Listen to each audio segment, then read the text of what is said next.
Wait, what?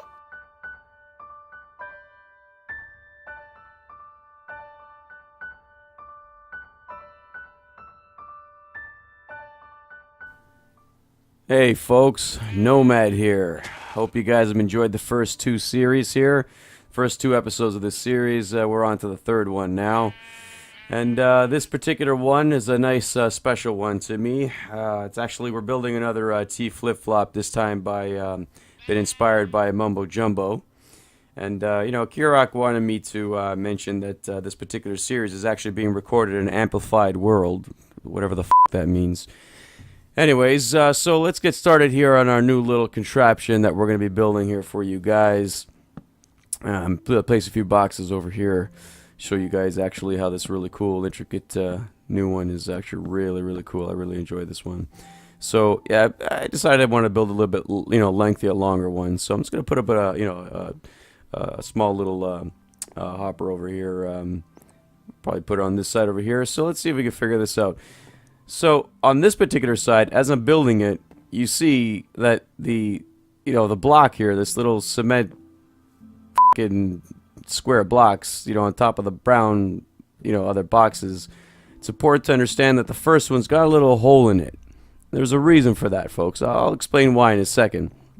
Is that as I'm adding this second one over here on top of that one that's got a hole in it, you can see that the other two, the top one on the far right over there, they're the same. That one has got a bit of a smiley face and a mouth, like you can stick something in it.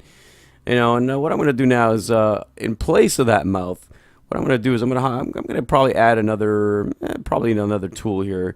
I'll add this little piston square tripod looking thing. So to show you guys that on top of the brown boxes, you can have 4 of these little units. 3 of them almost looking the same. 2 got a smiley face. 1 looks like a little tripod. And that's important because as I'm adding this 2-prong system, where if you remember on the last episode, we were able to light that up. We had a small electricity power flow going there from the flame. This time I'm going to actually add a second one here. I'm going to show you guys as I'm adding more and more, and I'm adding on that little that blood that I'm talking about, and of course the good old leopard print lamp over here, as we all love that leopard print, I know. So showing you guys that you have these 4 boxes, okay? You got your little tripod here, you got your 2 3-prong system, and what's cool is I can add this little torch. I'll just add it for a second. I'll show you guys what I'm going to do with this torch. I'm adding that little switch there on the side. If you remember in the second episode, we're talking about a pressure sensitive switch that can stay long-standing or it's short, but this one is a long-standing one because it's a long linear system. See, folks, it's always important to remember to learn from the previous episode. So if this is your first episode, please press pause. Go watch the first 2. You need to understand the first 2 to understand this third one. It's very important. So I'm adding some more of this blood over here on the side, putting a little blood trail, for the enemy. Makes it a little bit confusing for them as they're trying to attack from different flanking positions. You can see when I added that little piston and I hit that little switch, the piston pops right out.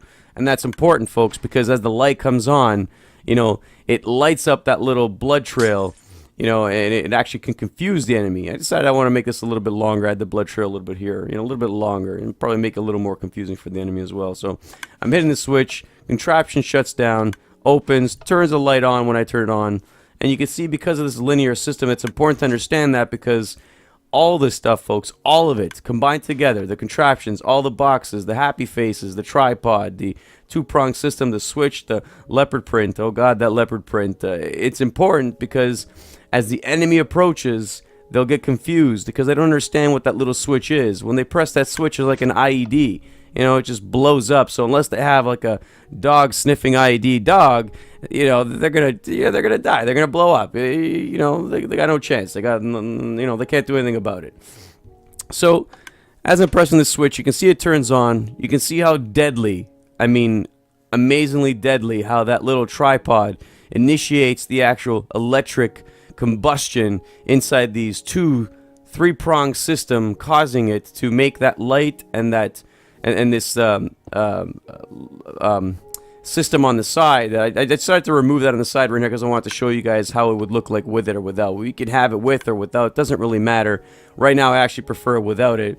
So, folks, you can see how this is really, really good system. It's a distraction with all the blood happening on the side. As soon as they press that button, it lights up the system on the side, lights up the light, and it can be really, really confusing to the enemy, and the IED just blows up, just like we actually blew up that little side piece on the side over there earlier. So, you know, folks, I hope you enjoyed this one. I got another one. You guys can't wait for that 4 episode. I know it's going to be a lot more popular. So stay tuned, guys. I hope you guys enjoyed this one, all right?